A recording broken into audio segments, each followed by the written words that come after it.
কমিটির আন্দোলনের ফলে আমরা দুই দিকে কনক্রিটের হাইটে পীরতলা হল স্টেশনকে ফ্ল্যাগ স্টেশনে উন্নীত করার দাবি সহ একাধিক দাবিতে অনশন কর্মসূচি পালন করেছে পীরতলা হল স্টেশন উন্নয়ন কমিটি। বুধবার এই অনশন কর্মসূচি পালিত হয়। রেলযাত্রী সংগঠনের সদস্যরা এবং নিত্যযাত্রীরা এই দিনের কর্মসূচিতে অংশগ্রহণ করেন।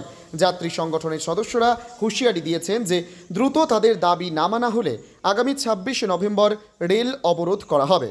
আন্দোলনকারীরা নিম্নলিখিত দাবিগুলি জানিয়েছেন: পীরতলা হল স্টেশনকে ফ্ল্যাগ স্টেশনে উন্নীত করা, প্ল্যাটফর্মের দুই দিকে সংযোগকারী রাস্তা মেরামত করা, ডিজিটাল টিকিট কাউন্টার বসানো, প্ল্যাটফর্মে পর্যাপ্ত যাত্রী ছাউনি, পানীয় জল ও শৌচাগারের ব্যবস্থা করা। শুভ সকাল, আমি শুভাশিস রায়, এই স্টেশন কমিটির একজন সদস্য।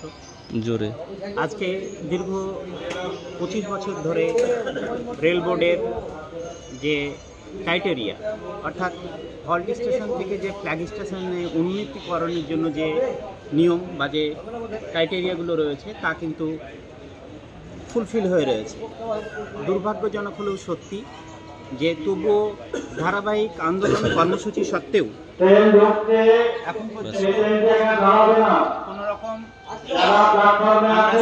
সুবিধা পাইনি।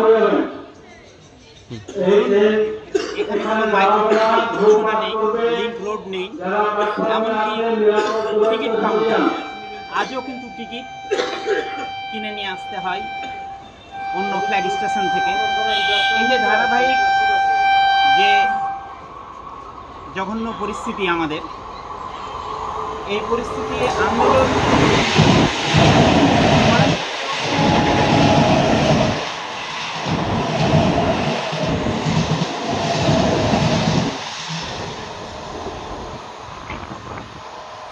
রেল বোর্ডের তেমন কোনো প্রয়োজন নেই। আমরা চাইছি এই যে আমাদের এখন চলছে দ্বিতীয় দফার কর্মসূচি, অর্থাৎ অনশন কর্মসূচি, এই কর্মসূচি চলবে, এটা রিলে অনশন 3 দিন ধরে চলবে। আগামীতে আমরা 26 নভেম্বর বুধবার আমাদের বৃহত্তর রেল রোকো কর্মসূচি আমরা ডাক দিয়েছি। আমাদের অত্র এলাকার সাধারণ জনগণ, জাতি, ধর্ম, বর্ণ নির্বিশেষে মানুষ এখানে জমায়েত হবে এবং আমরা আমাদের যে ন্যায্য দাবি, সেই দাবি আদায়ে আমরা অনড়। এখন পর্যন্ত রেল বোর্ড বা আমাদের শিয়ালদা টু লালগোলা ডিভিশনের যে ডিআরএম, ওখান থেকে কোনো সদুত্তর আসেনি।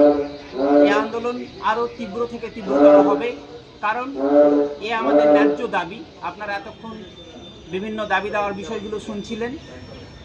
আমরা আমাদের এই হল্ট স্টেশনকে ফ্ল্যাগ স্টেশনে রূপান্তর না হওয়া পর্যন্ত আমাদের এই আন্দোলনের কর্মসূচি আরও তীব্র থেকে তীব্রতর হবে।